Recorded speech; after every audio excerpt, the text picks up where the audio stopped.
Hello friends, welcome back to my channel advance English 101। Friends, आज की इस video में हम लोग 8 एडवांस स्ट्रक्चर्स को सीखेंगे, जिसमें हमारा सबसे पहला होगा सारे मुसीबत की जड़।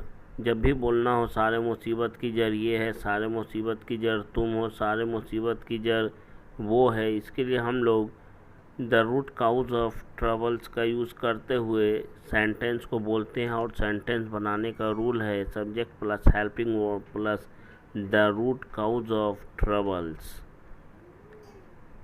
सारी मुसीबत की जड़ तुम हो, you are the root cause of all the troubles, you are the root cause of all the troubles.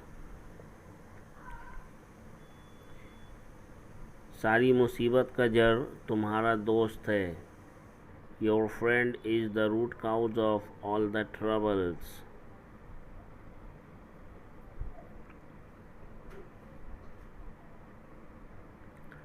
सारी मुसीबत की जड़ यह टीवी है, this TV is the root cause of all the troubles.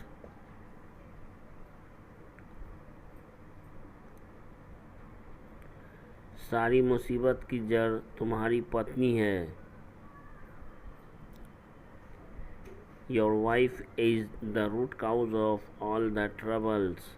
अगर यूँ बोलना हो मुसीबत की जड़ तुम्हारी पत्नी है, तब हम लोग कहेंगे your wife is the root cause of trouble. Troubles नहीं बोलेंगे, ट्रबल बोलेंगे। सारी मुसीबत का जड़ तुम हो, you are the root cause of all the troubles.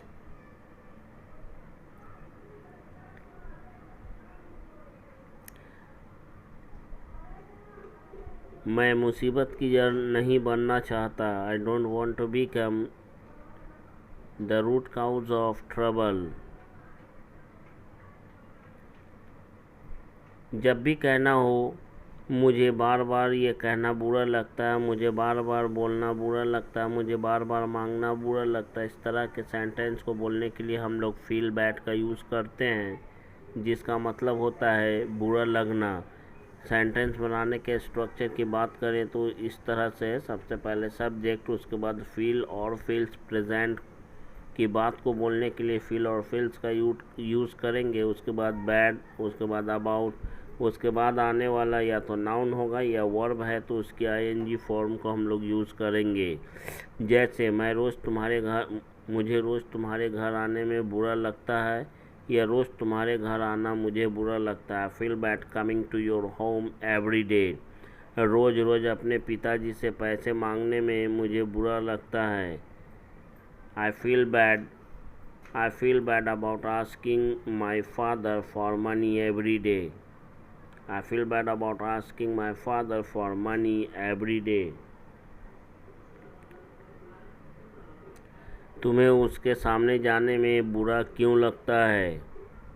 Why do you feel bad about going in front of him? Why do you feel bad about going in front of him? Video अच्छा लगता है like करें, share करें, subscribe ज़रूर करें। मुझे बड़ों से झूठ बोलना बुरा लगता है, या फिर यूँ कहें मुझे बड़ों के साथ झूठ बोलने में अच्छा नहीं लगता या बुरा लगता है। I feel bad about telling a lie to the elders. I feel bad about telling a lie to the elders.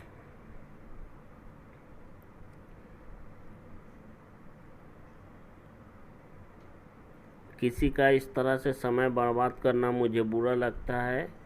I feel bad about wasting someone's time without any reason.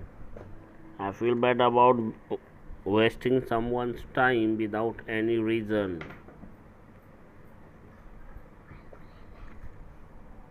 If you find this video helpful for you, you must write in the comment about this video.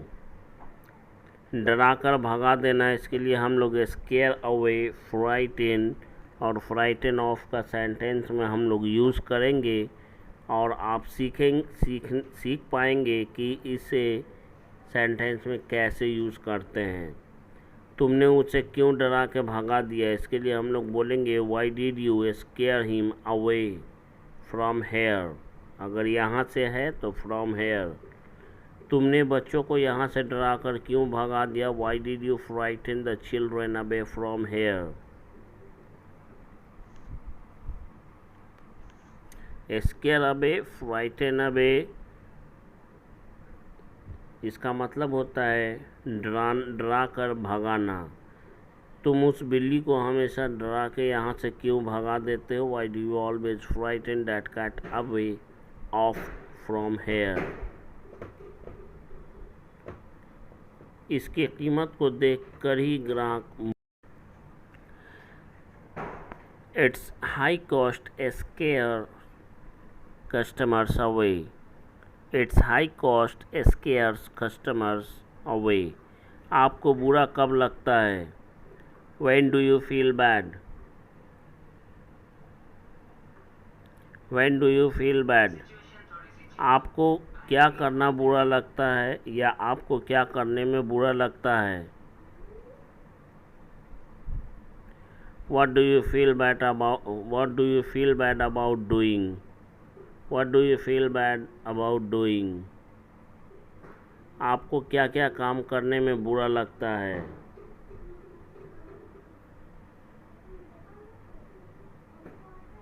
What works do you feel bad about doing? ये सारे sentence और structures most important structures हैं, spoken English में काम आने वाले सारे sentences हैं। इसलिए इन्हें पूरा ध्यान से ज़रूर देखें और सीखने की कोशिश करें और इस पर प्रैक्टिस करें। आपको और क्या करना बुरा लगता है, या फिर यूँ कहें और क्या करने में आपको बुरा लगता है? What else do you feel bad about doing? What else do you feel bad about doing? उसे क्या बुरा लगा?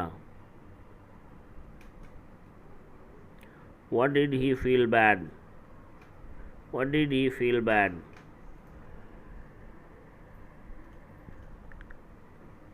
उसे क्यों बुरा लगा? Why did he feel bad? Why did he feel bad? सिर्फ उसे इस बात का बुरा क्यों लगा? Why did only he feel bad about this matter or point? Why did only he feel bad about this matter or point? और तुम मुझे ज़रूर बताना कि तुम्हें और क्या क्या बुरा लगता है।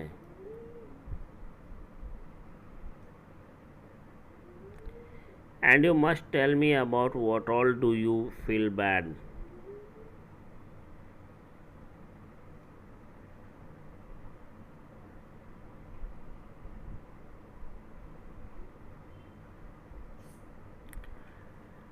जब भी हमें अपने सेंटेंस में इस तरह का बात बोलना हो, किसी को बड़े हैरत से देखना या किसी को बड़े आश्चर्य से देखने की बात को कही जाए या बोलना पड़े, तो उसके लिए हम लोग लुक एट समवन अमेजिंगली का यूज़ करते हैं। सेंटेंस बनाने के रूल की बात करें तो बहुत ही आसान है। सबसे पहले सब्जेक्ट, उसके बाद हेल्पिंग वर्ब, उसके बाद look at someone so amazingly का यूज़ करते हुए हम लोग सेंटेंस को बनाएंगे। वह मुझे इतनी हैरत से क्यों देख रहा था, इसके लिए हम लोग कहेंगे why was he looking at me so amazingly. Why was he looking at me so amazingly. इतनी हैरत से देख रहे हो मुझे, बात क्या है? You are looking at me so amazingly. What's the matter? You are looking at me so amazingly. What's the matter? वह मुझे बड़ी हैरत से देखा करता था। He would look at me so amazingly.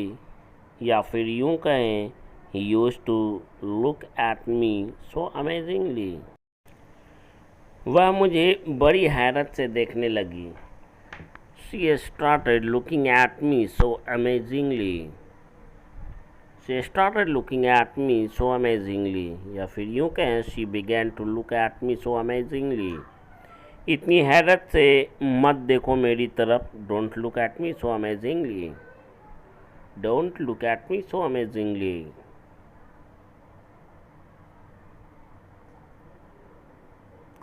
इतनी हैरत से मत देखो, डोंट लुक सो अमेजिंगली।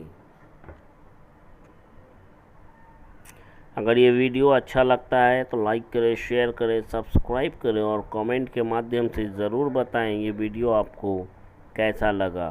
कुछ करना अभी भी बाकी है, मतलब कि जब भी आपको अपने सेंटेंस में बोलना हो, भी जाना बाकी है, आना बाकी है, खाना बनाना बाकी है, पढ़ना बाकी है, बोलना बाकी है, इस तरह के सेंटेंस को बोलने के लिए सबसे पहले हम लोग सब्जेक्ट, उसके बाद येट टू बी, उसके बाद वर्ब की थर्ड फॉर्म यानी कि, और अगर ये हमारा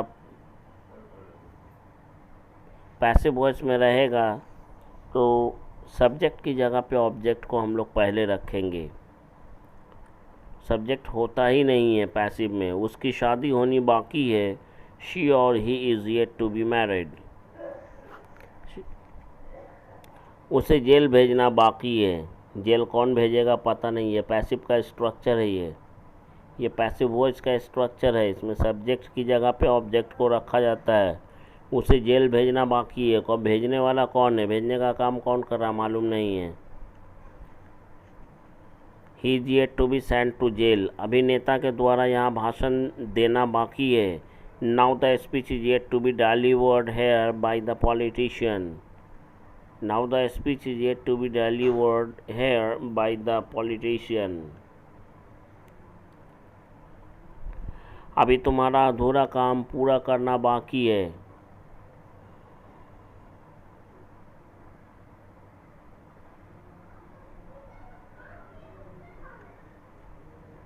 Now your incomplete work is yet to be completed.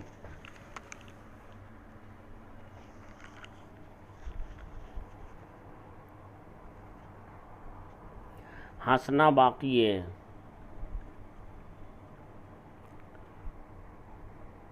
It is yet to be laughed.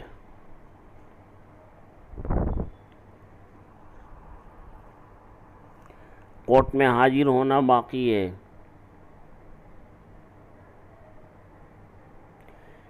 It is still to be appeared in the court. It is yet to be अभी बाकी है। Yet का यूज़ करेंगे, still की जगह पे yet का use करेंगे इसमें भी। अभी आँख मिचौली का खेल खेलना बाकी है। It is yet to be played hide and seek game now. Hide and seek game का मतलब लुका छिपी या आँख मिचौली का खेल खेलना। जब भी बोलना हो ऐसे थोड़ी ना होता है, ऐसे थोड़ी ना करते हैं, ऐसे थोड़ी ना बोलते हैं, ऐसे थोड़ी ना कोई काम किया जाता है। इस तरह के सेंटेंस को बोलने के लिए हम लोग दिस इज़ नॉट द वे का यूज़ करते हैं। दिस इज़ नॉट द वे, इसका मतलब होता है कि यह कोई तरीका नहीं है कोई काम करने का, या फिर यूँ कहें ऐसे थोड़ी ना इसे किया जाता है या करते हैं। बड़ों के साथ ऐसे थोड़ी ना बात किया जाता है, या फिर यूँ कहें बड़ों के साथ बात करने का ये क्या तरीका है, या ये बड़ों के साथ बात करने का ये कोई तरीका नहीं है। This is not the way to talk with elders.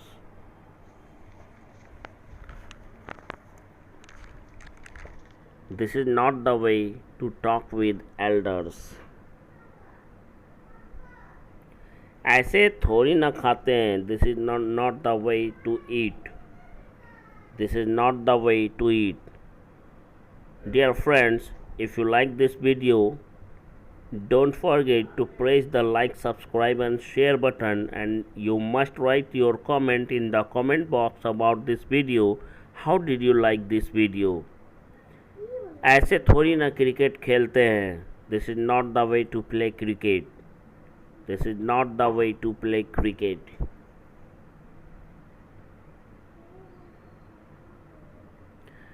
Next है हमारा जब भी बोलना है कि मैं तरस रहा हूँ, मैं खाने के लिए तरस रहा हूँ, मैं पीने के लिए तरस रहा हूँ, मैं तुमसे मिलने के लिए तरस रहा हूँ, मैं वहाँ जाने के लिए तरस रहा हूँ। इस तरह का सेंटेंस को बोलने के लिए हम लोग या तो क्रेव का यूज़ करते हैं या लॉन्गिंग फॉर का यूज़ करते हैं। स्ट्रक्चर है इसका, सबसे पहले सब्जेक्ट, उसके बाद क्रेव और क्रेव्स यानी प्रेजेंट इंडेफिनिट टेंस में ये स्ट्रक्चर रहेगा। सब्जेक्ट प्लस क्रेव और क्रेव्स या क्रेविंग, कॉन्टिन्यूअस में क्रेविंग हो जाएगा और पास्ट के लिए क्रेव्ड टू प्लस वर्ब की फर्स्ट फॉर्म हो जाएगा। पास्ट की बात को बोलने के लिए क्रेव्ड टू का यूज़ करेंगे। वह तुमसे मिलने के लिए तरस रहा है, he is craving to meet you. वह तुमसे मिलने के लिए तरस रहा है। I am craving to meet you, मैं तुमसे मिलने के लिए तरस रहा हूँ। वह तुमसे एक बात करने के लिए तरस है। She is craving to have a word with you. वह तुमसे एक बात करने के लिए तरस रही है। वह तुमसे एक बार मिलने के लिए तरस रही है। She is craving to meet you once. Next है हमारा किसी चीज़ की या इंसान की हालत और ज़्यादा बिगड़ते जाना, बढ़ते जाना या ख़राब होते जाना। इस सेंस में हम लोग गेट वर्स का यूज़ करते हैं, जिसका मतलब होता है ख़राब होते जाना, बढ़ते जाना, बद से बदतर होते जाना। गेटिंग वर्स का यूज़ करते हैं। या बहुत ज़्यादा ख़राब होना, दिनों दिन ख़राब होते जाने की स्थिति में हम लोग या बद से बदतर होने की स्थिति में हम लोग गेट वर्स का यूज़ करते हैं। उसका सर दर्द बढ़ता ही जा रहा था, इसके लिए हम लोग कहेंगे हीज़ और her headache was getting worse. His और her headache was getting worse. Bad का सेकेंड फॉर्म है वर्स। ध्यान रखेंगे, बैड का मतलब ख़राब, वर्स मतलब उससे ज़्यादा ख़राब। मेरा पेट दर्द बढ़ता ही जा रहा था, my stomach was getting worse. Bad का second form worse. Third form worst होता है, WORST वर्स्ट, जिसका मतलब होता है एकदम खराब, सबसे खराब, सबसे खराब। Worst, bad, worse, worst.